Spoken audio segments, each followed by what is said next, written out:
Hello friends, welcome to my YouTube channel. आज मैं फुलवगिया channel पर आपके लिए बहुत ही सुंदर कहानी लेकर आई हूँ।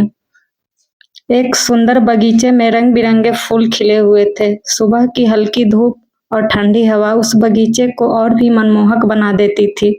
उसी बगीचे में एक प्यारा सा गुलाब का फूल था जिसका नाम था गुलाबू। गुलाबू को अपने रंग और खुशबू पर बहुत गर्व था। वह हमेशा सोचता, मैं सबसे सुंदर हूँ, मुझसे अच्छा कोई नहीं। उसी बगीचे में एक नन्ही सी तितली भी रहती थी जिसका नाम था चमकी। उसके पंख इंद्रधनुष की तरह रंग बिरंगे थे। चमकी बहुत खुश मिजाज थी और हर फूल पर जाकर बैठती, उससे बातें करती और रस पीती। गुलाबू को यह सब बिल्कुल पसंद नहीं था। वह सोचता, ये तितली हर किसी के पास जाती है, इसमें कोई खास बात नहीं। एक दिन चमकी उड़ते उड़ते गुलाबू के पास आई और बोली, नमस्ते गुलाबू, तुम सच में बहुत सुंदर हो, क्या मैं तुम्हारे पास बैठ सकती हूँ? गुलाबू ने थोड़ा घमंड से कहा, ठीक है, लेकिन ज्यादा देर मत रुकना, मेरी खुशबू और सुंदरता खास है, हर किसी के लिए नहीं है। चमकी को थोड़ा अजीब लगा, लेकिन उसने मुस्कुराते हुए कहा, ठीक है, और कुछ देर बाद उड़ गई। पास ही एक पेड़ पर एक चिड़िया रहती थी जिसका नाम था च्यू। च्यू बहुत समझदार और दयालु थी। वह रोज सुबह मधुर गीत गाकर पूरे बगीचे को खुश कर देती थी। चमकी उसकी अच्छी दोस्त थी। एक दिन चमकी ने उदास होकर च्यू से कहा, गुलाबू बहुत सुंदर तो है, लेकिन उसे अपने ऊपर बहुत घमंड है। च्यू ने मुस्कुराकर कहा, कोई बात नहीं, एक दिन उसे समझ आ जाएगा कि असली सुंदरता क्या होती है।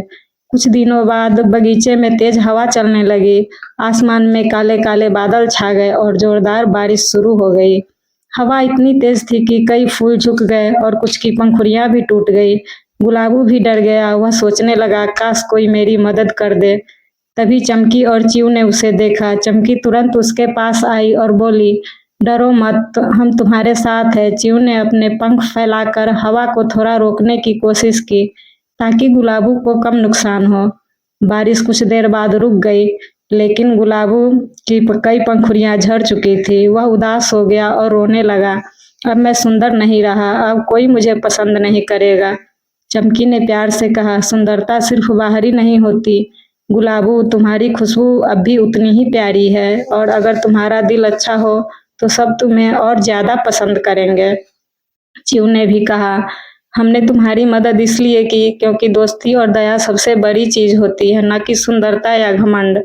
गुलाबू को अपनी गलती का एहसास हुआ। उसने नम्रता से कहा, मुझे माफ कर दो, मैंने तुम दोनों के साथ अच्छा व्यवहार नहीं किया। अब मैं समझ गया हूँ कि असली सुंदरता दिल में होती है। चमकी और च्यू मुस्कुरा दी। उस दिन के बाद गुलाबू बदल गया। अब वह हर आने जाने वाले से प्यार से बात करता और किसी पर घमंड नहीं करता। धीरे धीरे बगीचा फिर से हरा भरा हो गया। गुलाबू की नई पंखुड़ियां खिली और इस बार वह सबसे ज्यादा सुंदर लग रहा था, क्योंकि अब उसकी सुंदरता के साथ उसका दिल भी सुंदर था।